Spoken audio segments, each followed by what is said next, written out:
नमस्कार दोस्तों, कैसे हैं आप सब।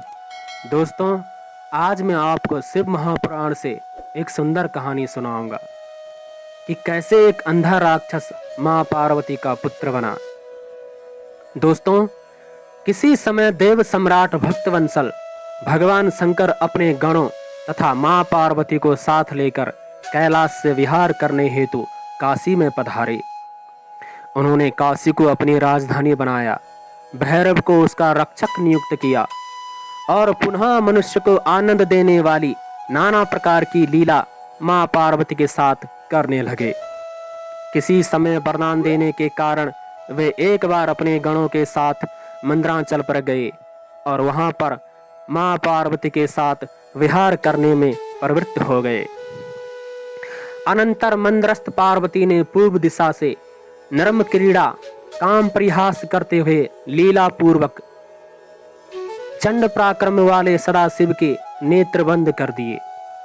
मूंगी तथा रक्तोत्पल के समान कांति वाले कमल के समान अपनी दोनों भुजाओं से जब मां पार्वती ने शिव के नेत्र बंद कर दिए, तब संसार में घोर अंधकार छा गया। तब सदाशिव के ललाट का स्पर्श करते ही वहां पर स्थित अग्नि की उष्णता से पार्वती के हाथों से स्वेद बूंद टपकने लगी। वह स्वेद बूंद कुछ क्षण के अनंतर महाभयंकर विकराल मुख वाला एक राक्षस के रूप में परिणित हो गया, जो महाक्रोधी, अंधा, जटाधारी, कृष्णवर्ण, महाक्रूप, विकृत तथा बहुत रोम युक्त था। उत्पन्न होती ही वह गाना, हंसना, नाचना, रोना तथा जीव चाटना प्रारंभ कर दिया तथा महाघोर शब्द करने लगा। उस विचित्र दर्शन पुरुष को उत्पन्न हुए देख महागौरी के आश्चर्य का ठिकाना ना रहा। उन्हें इस प्रकार आश्चर्य युक्त देखकर भगवान शंकर जी हंसते हुए उनसे कहने लगे। शिव जी बोले, हे प्रिय, तुमने हमारे नेत्रों को बंद कर जो कर्म किया है, अब उससे क्यों भयभीत होती हो।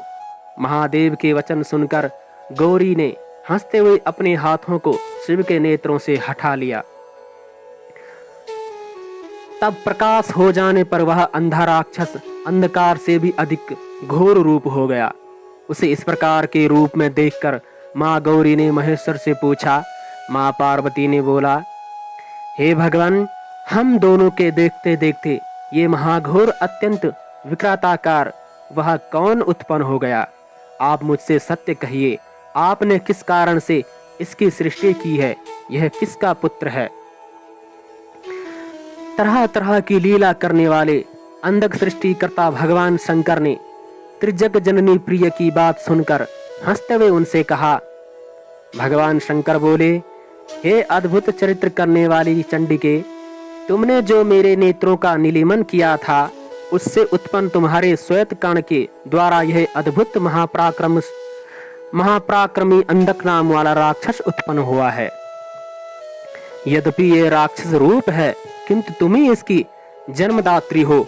अतः हे आर्य, तुम अपनी सखियों के साथ दया पूर्वक गणों से इसकी रक्षा करो और बुद्धि से विचार कर इसके विषय में जो कुछ करना चाहती हो उसे करो।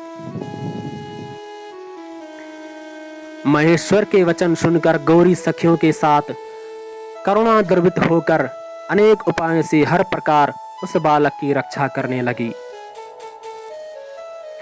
तो दोस्तों, कैसे लगी आपको ये अंधे राक्षस की कहानी।